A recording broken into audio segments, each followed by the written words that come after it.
The massive imperial palace of Zephyria stretched across 3 mountain peaks, its crystalline spires catching the light of twin suns. Within its gleaming corridors walked beings of legend, the Draknari, an ancient race whose scaled forms and natural telepathic abilities had conquered half the known galaxy. They were proud, powerful, and utterly convinced of their superiority over all other species. In the highest tower of the palace, Emperor Vorthak the Magnificent paced before floor-to-ceiling windows that overlooked his vast domain. His scales, once a brilliant emerald that commanded respect throughout the star systems, now carried a dull sheen of worry. Behind him, the greatest healers in the Empire stood in frustrated silence, their heads bowed in defeat. Still nothing? The Emperor's mental voice resonated with barely controlled rage, causing the healers to flinch. His son, Prince Cathera, lay motionless on a floating medical bed, his young scales pale and brittle. The child who should have been preparing for his first ceremonial hunt was instead wasting away from a mysterious illness that had baffled every expert in the Empire. The lead healer, an ancient Draknari named Thesic, trembled as he spoke. "My lord, we have tried every treatment known to our people. The prince's condition appears to be some form of genetic degradation, but our science cannot identify the cause or cure. Perhaps if we contacted the Zerathi Federation or the Crystalline Collective." "Never." The Emperor's roar shook the tower's foundations. "The Draknari do not beg help from inferior species. We are the apex of evolution, the rightful rulers of this galaxy. My son will be cured by Draknari medicine or not at all." The healers exchanged worried glances but dared not argue. They had seen what happened to those who questioned the Emperor's absolute beliefs about Draknari supremacy. In the lower levels of the palace, an entire wing had been converted into research laboratories, where the Empire's finest minds worked desperately to save their prince. But weeks had passed without progress. What none of the proud Draknari knew was that their inferior servants had been watching and whispering among themselves. The palace employed thousands of beings from conquered worlds, Quillari with their forearms perfect for delicate tasks, Mindarins whose small size allowed them to clean in tight spaces, and dozens of other species deemed suitable only for menial labor.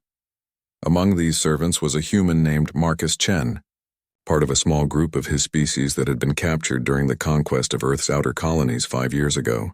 Unlike many alien species that had exotic abilities or useful traits, humans were considered utterly unremarkable by the Draknari. They were neither strong like the rock-dwelling Gravari, nor quick like the insectoid Chitari. To the dragon-like rulers, humans were just another conquered species, useful only for the most basic tasks. Marcus worked as a cleaner in the palace's residential wing, a job that made him nearly invisible to the Draknari nobility. His dark hair was always kept short in the regulation style for servants, and his simple gray uniform marked him as one of the countless invisible workers who kept the palace functioning. He had learned to move quietly, speak little, and avoid drawing attention to himself. But Marcus had advantages that his captors never suspected. Before his capture, he had been a pediatric nurse at a frontier medical station. His knowledge of medicine, combined with his natural human empathy, had made him excellent at caring for sick children of various species. The Draknari, however, only saw a lowly cleaner when they looked at him. On this particular day, Marcus was assigned to clean the medical wing where Prince Cathara lay dying. As he mopped the corridors with practiced efficiency, he couldn't help but overhear the frustrated conversations of the healers. Their telepathic communications leaked enough emotional content that even non-telepathic species could sense the desperation and fear. Through an open doorway, Marcus caught his first glimpse of the young prince. The sight made his trained medical instincts immediately alert. He had seen similar symptoms before, during his time treating children from various colonies. The pale scales, the labored breathing. The way the child's small form seemed to be consuming itself.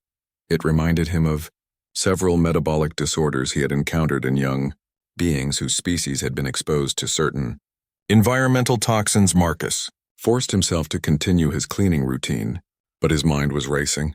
He had worked on Kepler 442b, a mining colony where children from 3 different species had developed similar symptoms after exposure to contaminated water supplies. The cure had been relatively simple once they identified the cause, but it required a treatment approach that combined elements from human medicine with techniques borrowed from Zerathi healing practices. The irony was not lost on him. Here was the mighty Dreknari Empire, with all its advanced technology and proud isolationist policies, unable to save their prince because they refused to acknowledge that inferior species might have something valuable to offer. Their arrogance was literally killing the child they claimed to love. As Marcus worked, he noticed something else that the Dreknari healers had missed. The prince's condition seemed to worsen during certain times of the day, specifically when the palace's main power grid cycled through its peak energy phases. The timing suggested that some form of radiation or electromagnetic interference might be involved, something that would be nearly undetectable to the Dreknari, whose natural telepathic abilities made them somewhat blind to certain electromagnetic frequencies. When his shift ended, Marcus returned to the servants' quarters, a cramped underground section of the palace where the conquered species lived in basic but adequate conditions. His small room was sparse but clean, containing only a narrow bed, a desk, and a few personal possessions that had been deemed harmless by palace security. That night, Marcus lay awake staring at the ceiling, his conscience warring with his survival instincts. He could potentially save the prince's life, but doing so would mean revealing knowledge and abilities that could have dangerous consequences. The Dreknari did not appreciate being shown up by their inferiors, and Marcus had no illusions about what might happen to him if he overstepped his designated role. Yet somewhere above him, a child was dying while his father's pride prevented any real attempt at finding a cure. Marcus had sworn an oath long ago to help sick children regardless of their species or circumstances. The question was whether he was brave enough to honor that oath when it might cost him everything. As the palace settled into its nighttime quiet, Marcus made his decision. Tomorrow, he would find a way to help the dying prince regardless of the consequences. After all, what was the point of having medical knowledge if he was too afraid to use it when a child's life hung in the balance? The next morning brought no improvement to Prince Kythera's condition. Marcus arrived for his cleaning duties to find the medical wing in a state of barely controlled chaos. 3 more Dreknari healers had arrived overnight from distant worlds, each claiming to possess unique knowledge that could save the prince. Their heated telepathic arguments created an almost visible tension in the air, making several of the non-telepathic servants feel nauseous and disoriented. Marcus moved through his cleaning routine with practiced invisibility, but his trained eye cataloged every detail of the prince's deteriorating condition. The child's breathing had become more labored, and the pale patches on his scales had spread significantly since yesterday. Most telling, however, was the way the medical equipment around the prince's bed flickered and showed irregular readings during certain periods. The quantum resonance chamber is malfunctioning again, one healer complained to another in their clicking, hissing language. Every time we attempt a cellular regeneration sequence, the equipment fails. Marcus paused in his mopping, pretending to wring out his cleaning cloth while listening intently. The healers hadn't considered that the equipment might not be malfunctioning at all, but rather reacting to some form of interference. His suspicions about electromagnetic radiation grew stronger. During his lunch break, Marcus made his way to the servants' common area, a large cafeteria where the various conquered species ate together under the watchful eyes of Dreknari guards. He found who he was looking for at a corner table, Zixtai, a Zarathi female whose crystalline form sparkled faintly in the artificial light. Before the conquest of her homeworld, she had been a geological engineer specializing in energy systems. Zixtai, Marcus said quietly as he sat down with his meal. I need to ask you something about the palace's power grid. The Zarathi's multifaceted eyes shifted to study him carefully. Her people communicated partially through bioluminescent patterns that flickered across their crystalline skin, and Marcus could see cautious interest in the subtle light changes. That is dangerous knowledge for servants to discuss, human Marcus. A child is dying, Marcus replied simply. I think the palace's energy systems might be involved. Zixtai was silent for a long moment, then began speaking in low tones while pretending to focus on her nutrient absorption. The palace draws power from a core that channels energy from both suns simultaneously. The Dreknari demanded maximum efficiency, so the system operates at frequencies that would be harmful to most species over extended exposure. What kind of frequencies? Marcus asked, his medical training helping him understand the implications. The core produces significant electromagnetic radiation in the terahertz range, with periodic spikes that coincide with solar flare activity from the twin suns.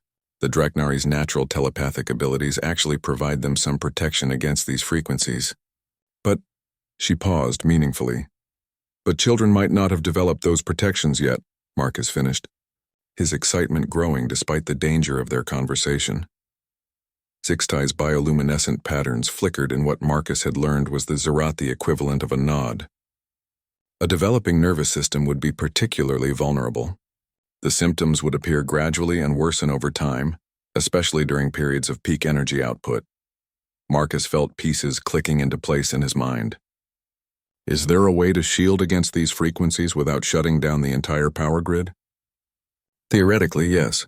A simple harmonic dampening field could be generated using modified medical equipment, but Zixtai's light patterns shifted to show concern. Such knowledge is forbidden to servants. The Draknari believe only they are capable of understanding advanced technology. Before Marcus could respond, a commotion erupted from the direction of the medical wing. Emergency alarms began sounding throughout the palace, and within moments Draknari guards were rushing through the corridors, their scales showing the deep red coloration that indicated extreme agitation. "The prince is dying," one of the servants whispered in the universal trade language. "His condition has suddenly worsened." Marcus's heart sank. Time was running out faster than he had hoped. He looked at Zixtai desperately. "Can you create the dampening field equipment I would need?" The Zerathi's crystalline form seemed to dim as she considered the enormous risk they would both be taking. "If we are discovered, if we do nothing, the child dies and the Emperor's grief will likely make life worse for all the servants in this palace," Marcus pointed out. "You've seen how the Draknari react when they're emotional. How many of us will suffer for their failure to save their prince?" This argument seemed to resonate with Zixtai, whose people had experienced the full fury of Draknari displeasure when their homeworld had initially resisted conquest. "I would need access to the maintenance levels beneath the medical wing. And you would need some way to get close enough to the prince to implement the treatment." Marcus had already been thinking about this problem. "I clean those corridors every day. The healers are so focused on their own failures that they barely notice the servants anymore. If you can create the equipment, I can find a way to use it." Their conversation was interrupted by the arrival of more Draknari guards, who began ordering all servants back to their duties with increased urgency. As they separated, Zixtai's parting words were spoken so quietly that Marcus almost missed them. "Maintenance level 7, subsection 12. I will be there tonight during the 3rd sleep cycle." The rest of the day passed in a blur of heightened security and barely contained panic. Marcus performed his cleaning duties mechanically, while his mind raced through medical procedures and treatment protocols. He had treated similar cases before, but never under such dangerous circumstances, and never on a member of a species known for their vindictive nature when crossed. As evening approached, the palace grew quieter, but the tension remained palpable. Marcus could feel the electromagnetic interference growing stronger as the twin suns reached their optimal alignment for the palace's power grid. Somewhere above him, a child was fighting for his life while the greatest healers in the Draknari Empire stood helplessly by, too proud to admit that their science might be inadequate for the task. When the 3rd sleep cycle began, Marcus made his way carefully through the servants' corridors toward the maintenance levels. The palace's security was focused on protecting against external threats and monitoring the upper levels, where the nobility lived. The mechanical systems beneath were considered too unimportant for heavy guard presence. He found Zixtai in subsection 12, her crystalline form providing the only light in the dimly lit maintenance tunnel. Before her, on a makeshift work surface, lay an array of components that she had somehow acquired and modified into something that looked like a cross between a medical scanner and a communications device. "This will generate a localized harmonic dampening field," she explained quietly. "It will neutralize the harmful frequencies within a radius of approximately 3 meters. However, it must be activated near the patient and maintained for at least 6 hours to allow the natural healing process to begin." Marcus examined the device, noting its compact design and simple activation controls. "How close do I need to be to the prince?" "Within the same room. The device will need to be hidden but not shielded, as that would interfere with its function." Zixtai's bioluminescent patterns showed deep concern. "Human Marcus, if you are discovered, They will assume you are attempting to harm their prince. The consequences will be, I understand. Marcus cut her off gently. But if I don't try, he'll be dead by tomorrow anyway. At least this gives him a chance.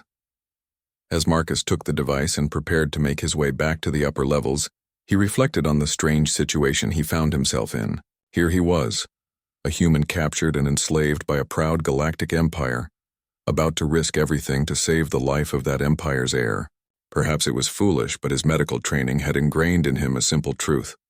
When a child was dying, nothing else mattered except finding a way to help. The real challenge now would be getting close, enough to Prince Kythera to implement the treatment, without being discovered by the increasingly desperate and paranoid healers who guarded him. Marcus spent the remainder of the night planning his approach, knowing that he would likely have only one chance to implement Zixtai's device, without being detected. The medical wing operated on strict schedules, and he had memorized the patterns of guard rotations, healer consultations, and equipment maintenance cycles during his weeks of cleaning the area. His opportunity came the next morning when a new crisis erupted in the palace. A delegation of military commanders had arrived demanding an audience with Emperor Vorthak about urgent matters concerning a rebellion in the Outer Rim territories. The resulting chaos drew many of the guards and most of the secondary healers away from the medical wing, as the Emperor's attention was divided between his dying son and the threat to his empire. Marcus arrived for his cleaning duties to find the medical wing operating with a skeleton crew. Only 2 healers remained with Prince Kythera, and both were exhausted from days of failed attempts to save their patient. The prince himself looked worse than ever, his breathing now so shallow that the monitoring equipment barely registered it. The degradation is accelerating, one healer reported to the other in their native language, unaware that Marcus had learned enough Draknari to understand basic medical terminology. At this rate, we have perhaps 12 hours before complete systemic failure. Marcus felt the weight of Zixtai's device in his cleaning supply kit as he began his routine work in the corridor outside the prince's room. The device was small enough to hide among his bottles and brushes, but activating it would require him to enter the room and find a way to conceal it near the prince's bed without being detected. His chance came when both healers were called away to consult with a senior medical advisor who had just arrived from the capital world. As they hurried from the room, Marcus noticed that they left the door partially open, a breach of protocol that showed just how desperate and distracted they had become. Moving with practiced efficiency, Marcus entered the prince's room and approached the medical bed where the young Draknari lay unconscious. Up close, the child looked even more fragile than he had from a distance. His scales had lost almost all their color, and Marcus could see that his breathing was becoming increasingly irregular. Working quickly, Marcus examined the room's layout and identified the optimal location for Zixtai's device. The monitoring equipment surrounding the prince's bed would provide perfect cover, and the constant electronic noise would mask any sounds the dampening field generator might make. He activated the device and carefully positioned it behind a large medical scanner, ensuring that its field would encompass the entire area around the prince's bed. According to Zixtai's calculations, the electromagnetic interference should begin diminishing immediately, though the healing process would take several hours to show visible results. As Marcus finished concealing the device and resumed his cleaning routine, he heard footsteps approaching. The healers were returning, engaged in heated discussion about the latest failed treatment proposal. Marcus forced himself to remain calm as they passed him in the corridor, acknowledging his presence with nothing more than a dismissive glance. The quantum resonance chamber is functioning properly now, one healer noted with surprise as they re-entered the prince's room. Perhaps the maintenance crews corrected whatever was causing the fluctuations. Marcus allowed himself a small smile as he continued cleaning. The device was working exactly as Zixtai had predicted. Now came the difficult part, waiting to see if their desperate gamble would succeed, while maintaining his cover as just another invisible servant. Over the next few hours, Marcus found excuses to work in areas where he could observe the medical wing without appearing suspicious. He cleaned the same corridor 3 times, reorganized supply closets that were already perfectly arranged, and volunteered for additional duties that kept him nearby. Gradually, he began to notice changes in the atmosphere around the prince's room. The healers' conversations became less frantic, and the constant stream of emergency consultations slowed to a trickle. Most encouraging of all, the medical equipment stopped showing the erratic readings that had plagued the healers for weeks. Late in the afternoon, Marcus overheard a conversation that made his heart race with hope. "Look at these readings," one healer was saying to another. "The prince's vital signs have stabilized for the first time since his illness began. His breathing is deeper, and the color is starting to return to his scales." "Impossible," the second healer replied. "We haven't administered any new treatments today. What could have caused such improvement?" "Perhaps our previous treatments are finally taking effect," the first healer suggested hopefully. "The young have remarkable powers of recovery when given the proper medical support." Marcus had to bite his tongue to keep from laughing at their arrogance. Even when faced with a miracle recovery, the Draknari healers couldn't imagine that the solution might have come from an inferior species. They were determined to claim credit for the prince's improvement, despite having no explanation for what had actually caused it. As the day progressed, word of the prince's improvement spread throughout the palace. Emperor Vorthak himself arrived to see his son, his massive form barely fitting through the corridors designed for normal-sized Draknari. Marcus watched from a safe distance as the emperor entered his son's room, his relief visible in the way his scales shifted from dark stress patterns to their natural, brilliant emerald. "How is this possible?" the emperor demanded of his healers. "Yesterday you told me my son was dying, and today you claim he is recovering?" "The treatments we have been administering have finally achieved their intended effect, my lord," the lead healer replied with carefully controlled confidence. "As we have always maintained, Draknari medicine is the most advanced in the galaxy.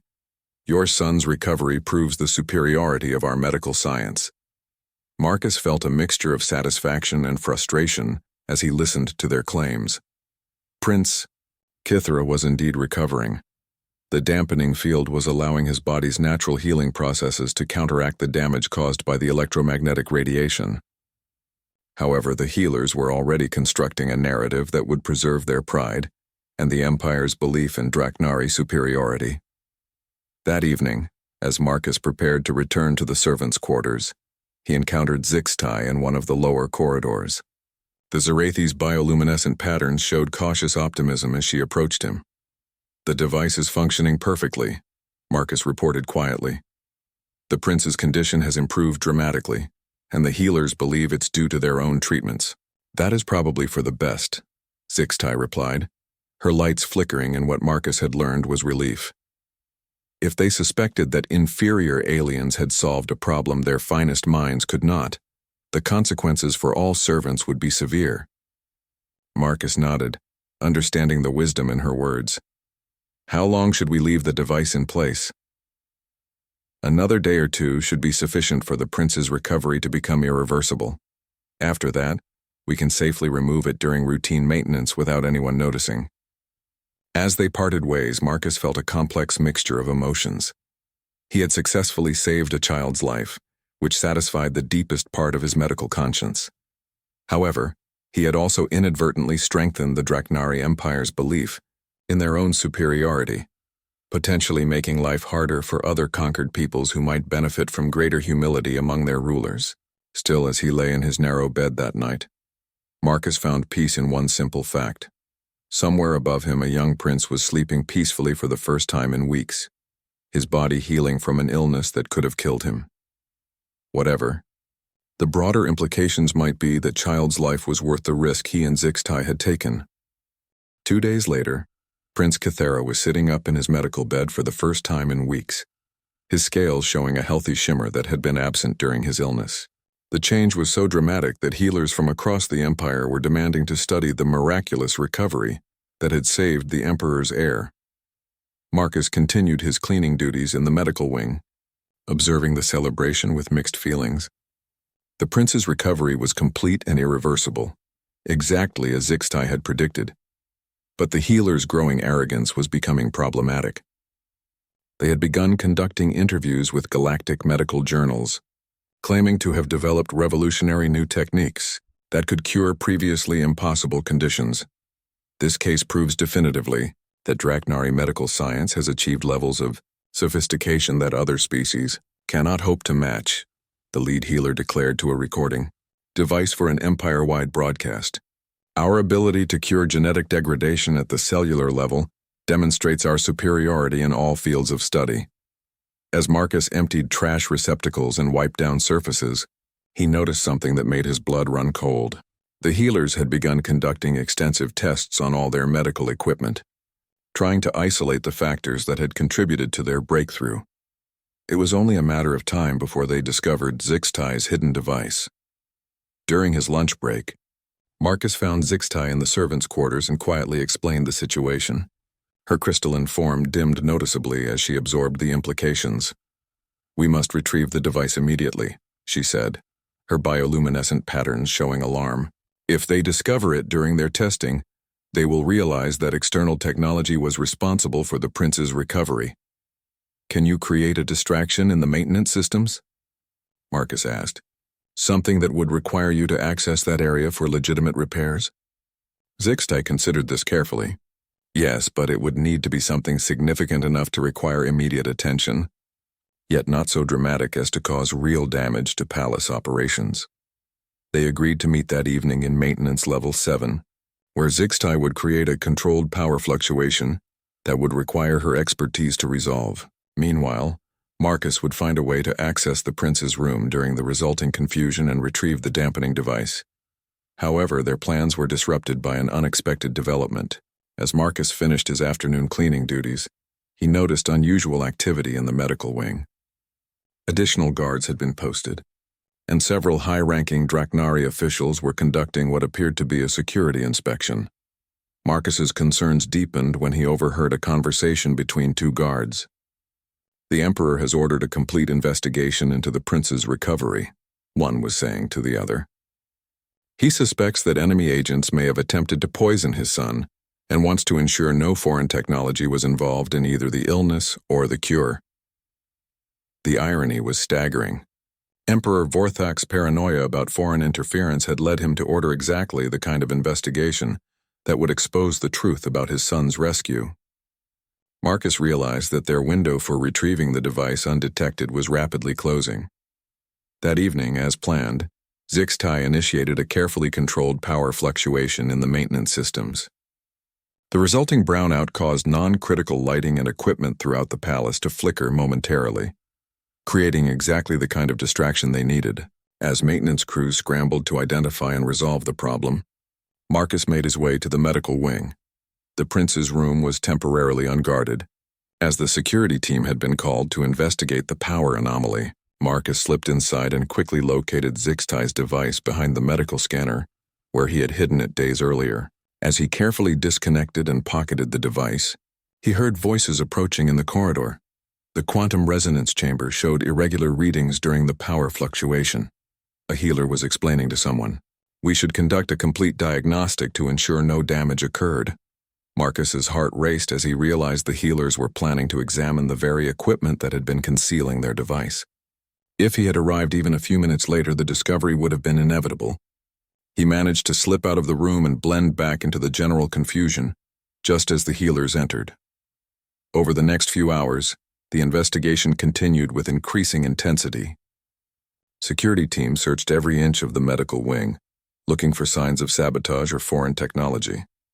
Servants were questioned about any unusual activities they might have observed. Though most were dismissed quickly as the Draknari, investigators couldn't imagine that such simple beings could be involved in anything sophisticated. Marcus and Zixtai met briefly in a storage closet to confirm that the device had been successfully retrieved and hidden. "The investigation will continue for several days," Zixtai reported, her lights showing continued anxiety. "We must be extremely careful not to draw any attention to ourselves." "What about the device itself?" Marcus asked. "Should we destroy it?" "No," Zixtai replied after consideration. "The technology could be useful in helping other patients with similar conditions, but we must ensure it remains hidden until the investigation concludes." Their conversation was interrupted by the sound of approaching footsteps. They quickly separated, with Marcus returning to his cleaning duties and Zixtai heading back to the maintenance levels where she was supposedly resolving the power fluctuation issue. The next morning brought news that would complicate their situation even further. Prince Kithara had recovered so completely that he was being moved from the medical wing to his regular quarters in the royal family's residential area. This was cause for celebration throughout the empire, but it also meant that the medical wing would undergo even more intensive scrutiny as investigators tried to understand what had caused the miraculous cure. Every piece of equipment will be disassembled and analyzed, Marcus overheard one investigator explaining to another. The Emperor wants to understand exactly how our healers achieved such remarkable results, so the techniques can be replicated for future cases. Marcus realized with growing dread that this investigation might reveal more than just their hidden device. If the Draknari discovered the true cause of the prince's illness, the electromagnetic radiation from their own power systems, it would raise uncomfortable questions about the safety of their technology. Given their pride and unwillingness to admit mistakes, such a discovery could have devastating consequences for anyone who might be blamed for the oversight. That afternoon, Marcus made a decision that surprised even himself. Instead of trying to remain hidden and hope the investigation would conclude without incident, he decided to take a more proactive approach. If the Draknari were determined to understand what had cured their prince, perhaps it was time to give them an explanation they could accept, one that would protect both the servants who had actually provided the cure and the Empire's pride in their own capabilities. As he formulated his plan, Marcus reflected on the strange position he found himself in. A few days ago, he had been simply trying to save a dying child. Now he was attempting to manipulate the political dynamics of an entire galactic empire to protect the very people who had enslaved him. Perhaps it was foolish, but he had learned something important about the nature of true strength during his time in the palace. Real power wasn't about dominating others or proving superiority. It was about having the courage to do what was right, even when it was difficult or dangerous. And right now, doing what was right meant finding a way to protect Zixtai and the other servants from the consequences of their compassionate actions. Marcus spent the night developing a plan that would require him to take an enormous risk, but which might protect everyone involved while giving the Draknari an explanation they could accept. His strategy relied on one crucial insight he had gained about their psychology. The dragon-like aliens were far more likely to accept a solution that enhanced their sense of superiority than one that challenged it. The next morning, Marcus approached Supervisor Krathen, the Draknari official responsible for managing the palace's servant workforce. Krathen was a mid-level bureaucrat whose scales had turned a dull bronze with age, and who had always seemed slightly more practical and less arrogant than most of his species. Supervisor Krathen, Marcus said respectfully, standing in the submissive posture required of all servants, I have information that might assist with the investigation into Prince Kithara's recovery. Krathen's reptilian eyes narrowed suspiciously. A human cleaner believes he has information relevant to advanced medical procedures? This is highly irregular. Yes, sir. But during my cleaning duties I observed something that the healers may have missed due to their focus on more sophisticated possibilities. Marcus replied carefully. Sometimes the most obvious explanations are overlooked when searching for complex solutions. Despite his skepticism, Krathen's curiosity was evidently aroused.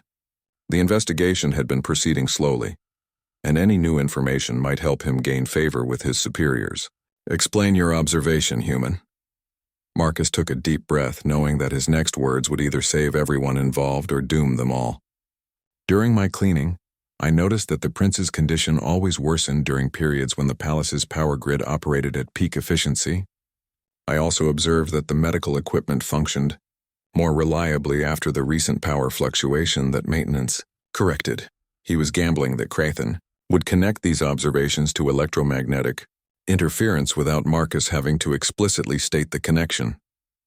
This would allow the Draknari to reach the conclusion themselves, making them more likely to accept it as valid. Krathen's expression shifted from skepticism to interest. You believe there was some form of environmental factor affecting the prince's recovery? I am merely a human cleaner, sir, Marcus replied humbly. I lack the sophisticated understanding to draw such conclusions. I simply observed patterns that might be relevant to those with proper scientific training. This approach worked perfectly. Crathen's pride was satisfied by Marcus's acknowledgement of Draknari intellectual superiority, while his practical nature was intrigued by the possibility of a simple explanation for the mysterious recovery. "Wait here," he ordered, then activated his communication device to contact the investigation team. Within the hour, Marcus found himself in an unprecedented situation, standing in a conference room with some of the Empire's most senior officials, explaining his observations to beings who normally wouldn't acknowledge his existence. The room contained not only medical investigators, but also representatives from the palace's engineering and security departments. The human servant believes he observed correlations between the prince's condition and power grid fluctuations, Crathen explained to the assembled officials. While his interpretations are naturally limited, the patterns he describes might warrant investigation. The chief medical investigator, a massive Draknari with scales that showed the deep blue coloration of advanced age, studied Marcus with barely concealed disdain.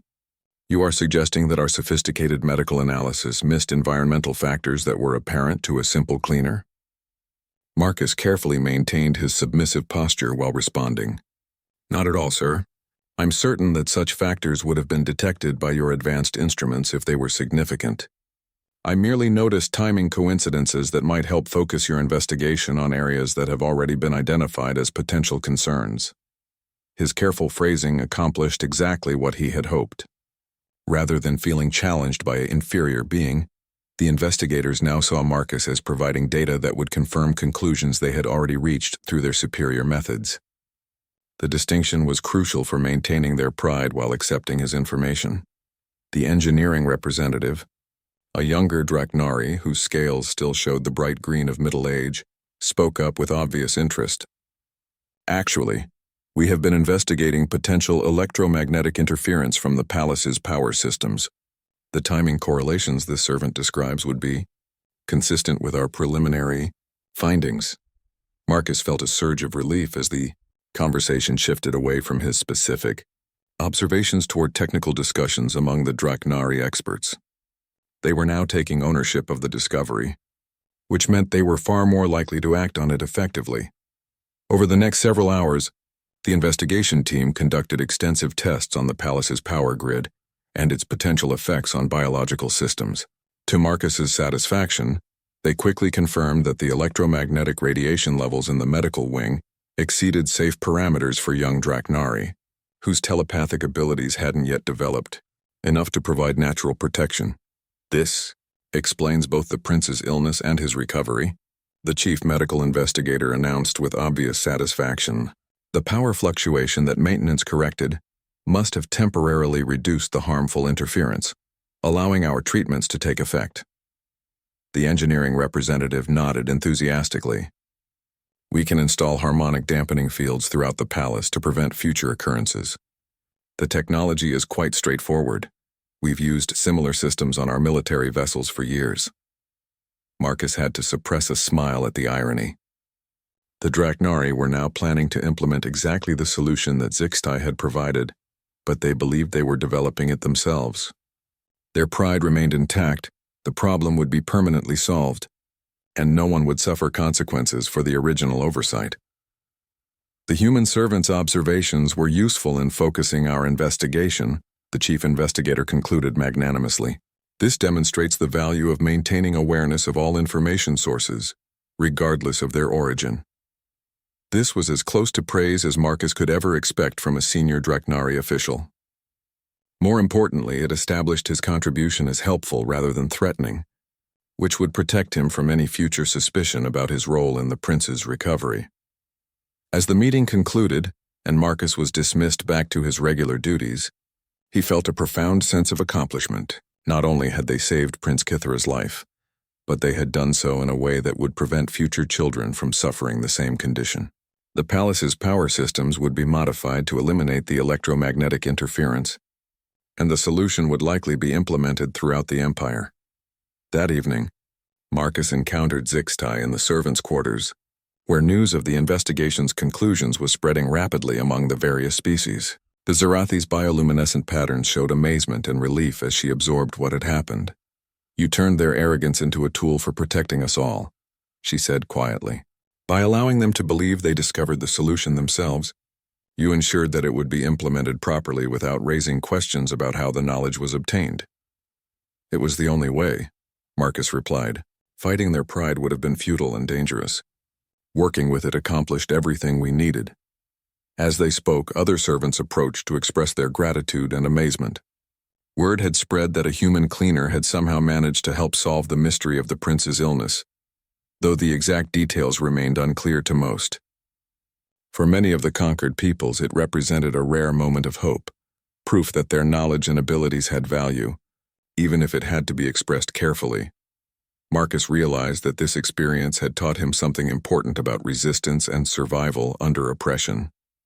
Sometimes the greatest victories came not from direct confrontation, but from finding ways to work within existing systems to achieve positive outcomes.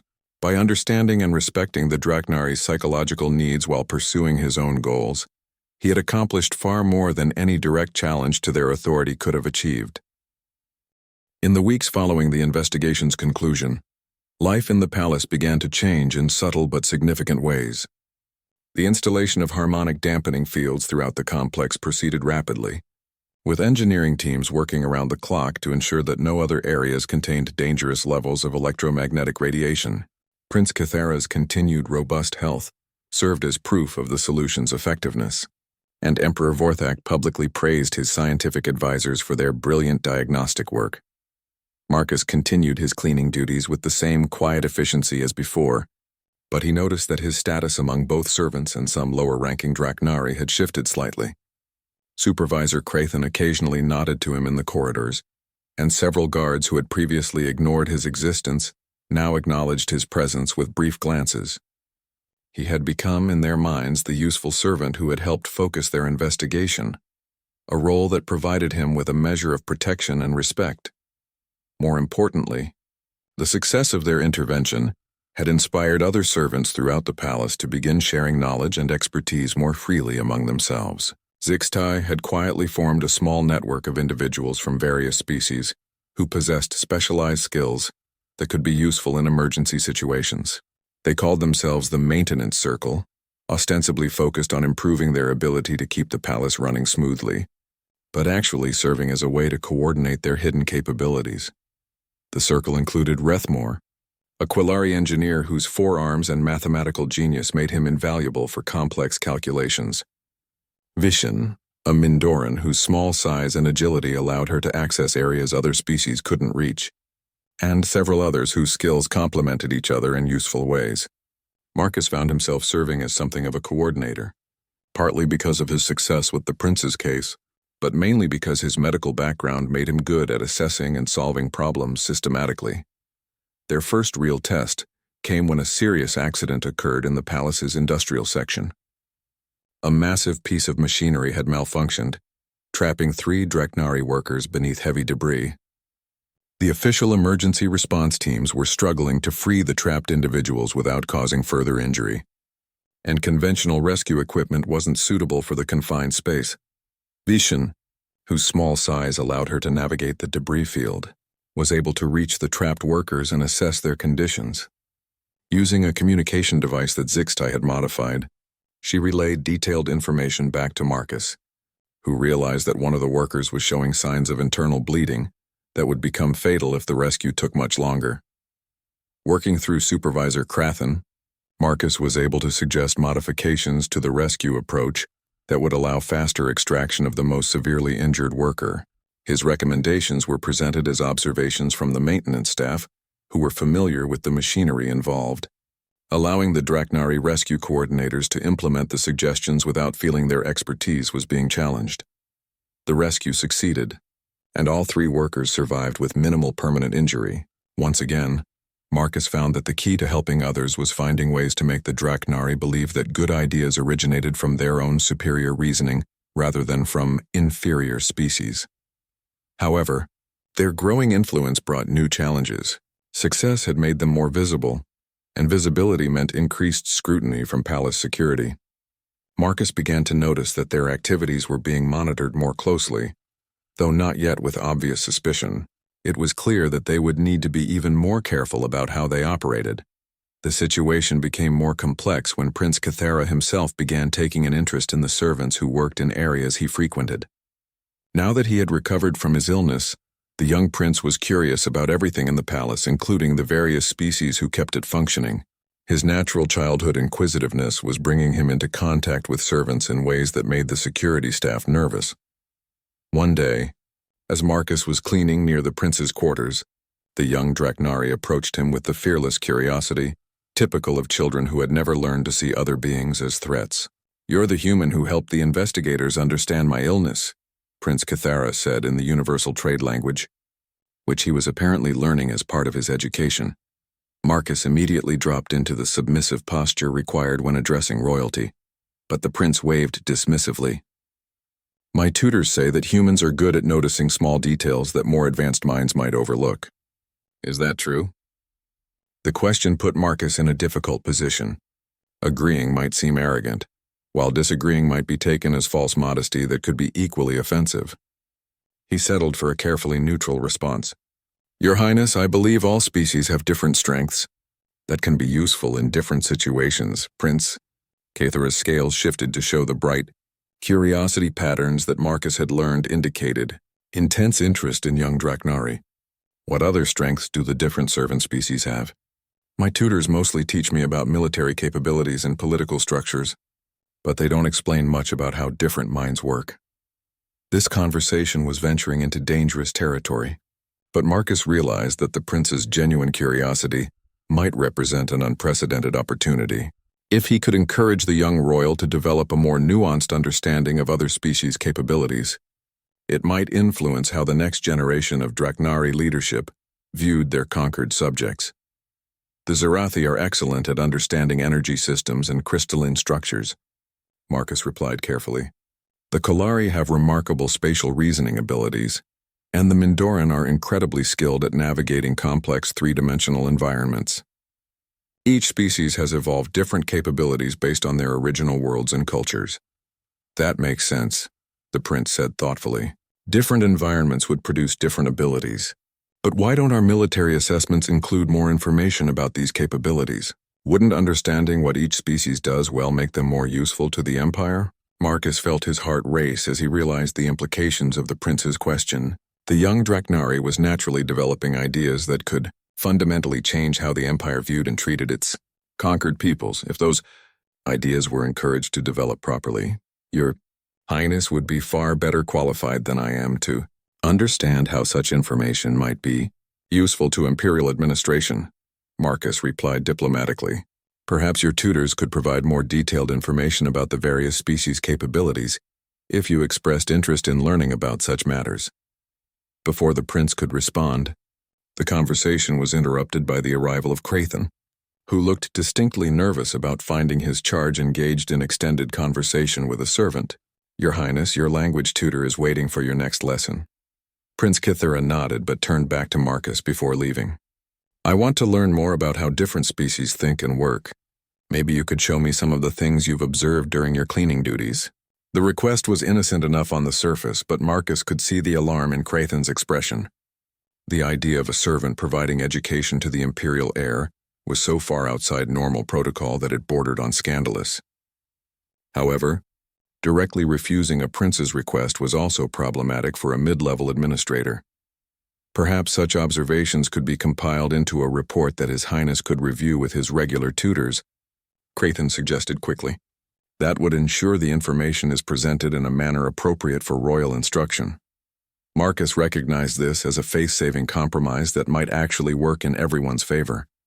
"I would be honored to prepare such observations for His Highness's tutors to review and present as they see fit," he replied formally. As the prince left with his supervisor, Marcus realized that their quiet network of servants might have inadvertently gained access to something far more valuable than he had imagined: the opportunity to influence the education and worldview of the future emperor of the Draknari Empire.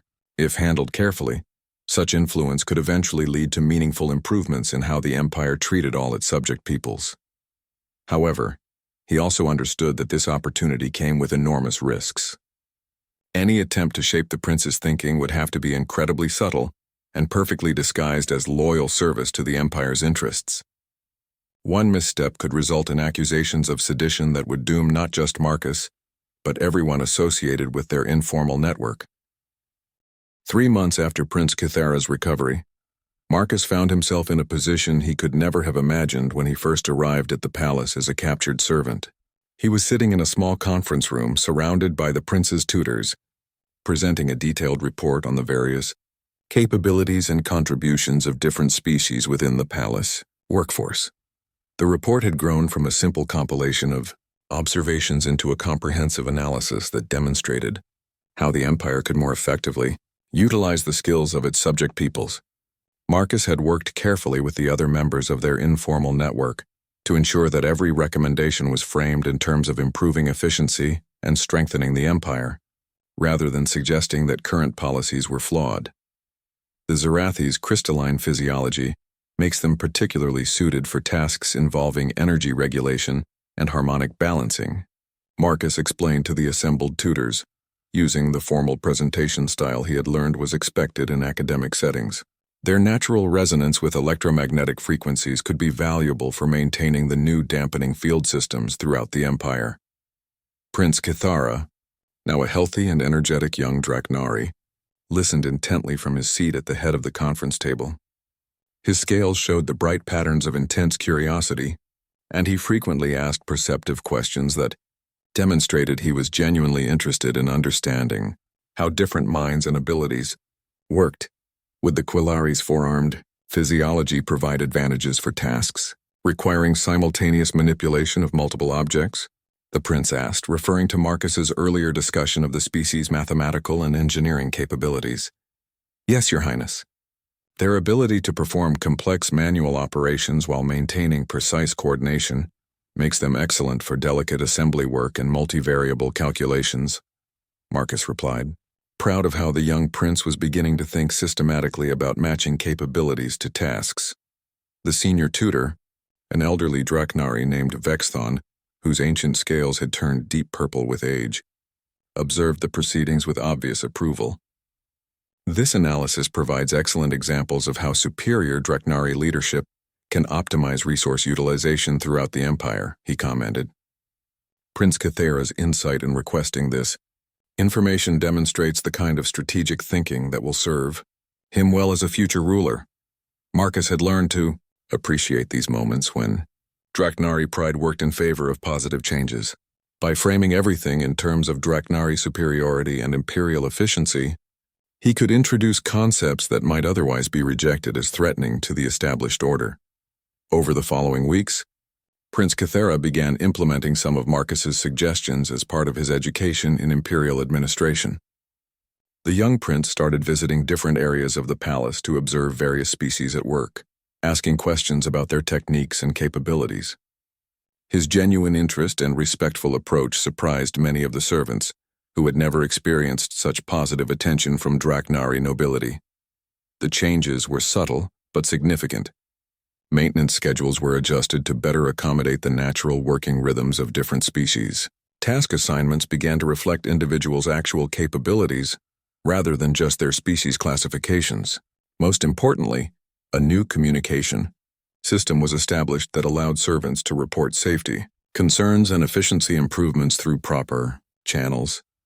These reforms attracted attention from other parts of the palace administration, and eventually from Emperor Vorthak himself.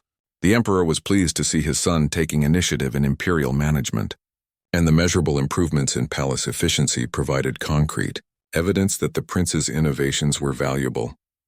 My son's educational initiatives have increased operational efficiency by 12% while reducing maintenance costs by nearly 8%, the emperor announced during a formal court session. This demonstrates that proper Draknari leadership can achieve remarkable improvements in any system, regardless of the quality of available resources. Marcus, watching from his usual position among the invisible servant staff, felt a complex mixture of satisfaction and irony at the emperor's words. The improvements were indeed real and significant, but they came from recognizing and respecting the capabilities of those resources rather than simply applying superior leadership to an unchanged system. The success of Prince Kithara's administrative experiments led to their expansion throughout the palace complex, and eventually to pilot programs in other imperial facilities. Word spread through the servant networks across the empire that conditions were improving in areas where the new management approaches were being tested. However, not all reactions were positive. Some traditional Draknari administrators viewed the changes with suspicion, seeing them as dangerous departures from established practices that had maintained imperial stability for centuries. A conservative faction began to argue that too much attention to servant capabilities might undermine the clear hierarchy that kept subject species properly subordinated. The tension came to a head when Prince Kithara proposed that exceptional servants should be eligible for educational opportunities that would allow them to contribute more effectively to imperial projects. The idea was modest, essentially advanced technical training for individuals who showed particular aptitude, but it challenged fundamental assumptions about the relationship between rulers and subjects. Educating conquered species beyond their basic functional requirements is wasteful and potentially dangerous, argued General Thexmar, one of the most influential conservative voices in the imperial court. Their purpose is to serve, not to think independently or develop aspirations beyond their station. The debate that followed became a crucial test of how far the reforms could progress. Marcus and his network watched nervously as the future direction of their carefully constructed improvements hung in the balance. Prince Kithara, now older and more confident after months of successful administrative work, defended his proposals with passion and intelligence. The Empire's strength comes from using all available resources to their maximum potential, the prince argued before the assembled court.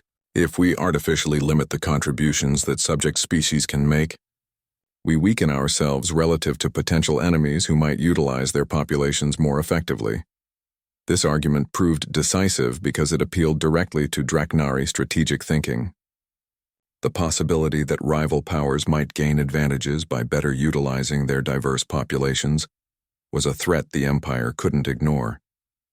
Emperor Vorthak ultimately approved limited educational programs for exceptional servants, provided they were carefully controlled and focused on serving imperial needs.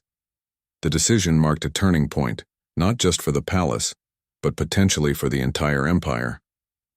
Marcus realized that their small act of compassion in saving a sick child had set in motion changes that might eventually transform how billions of beings throughout the galaxy were treated by their Draknari rulers. As Marcus returned to his quarters that evening, he reflected on the strange journey that had brought him to this point. He had started as a simple cleaner whose only goal was to save a dying child. Through careful persistence and strategic thinking, he had somehow become part of a movement that was reshaping one of the galaxy's most powerful empires from within. The work was far from finished, and there would undoubtedly be setbacks and challenges ahead. Conservative forces within the empire would continue to resist changes that threatened their traditional advantages, and progress would likely remain slow and incremental for many years to come. But as Marcus looked at the small collection of personal items in his orders, including a handwritten thank you note from Prince Kithara for his educational assistance, he felt a deep sense of hope. Sometimes the greatest victories came not from dramatic confrontations or revolutionary upheavals, but from quiet acts of kindness that planted seeds for future growth. The human cleaner who had once been considered utterly unremarkable by his captors had proven something important about the nature of strength and influence. Real power didn't come from dominating others or proving superiority. It came from understanding how to help people become better versions of themselves and having the patience and wisdom to work within existing systems to create positive change. And in a palace where a young prince now valued the contributions of all species under his future rule, those seeds of change were already beginning to grow.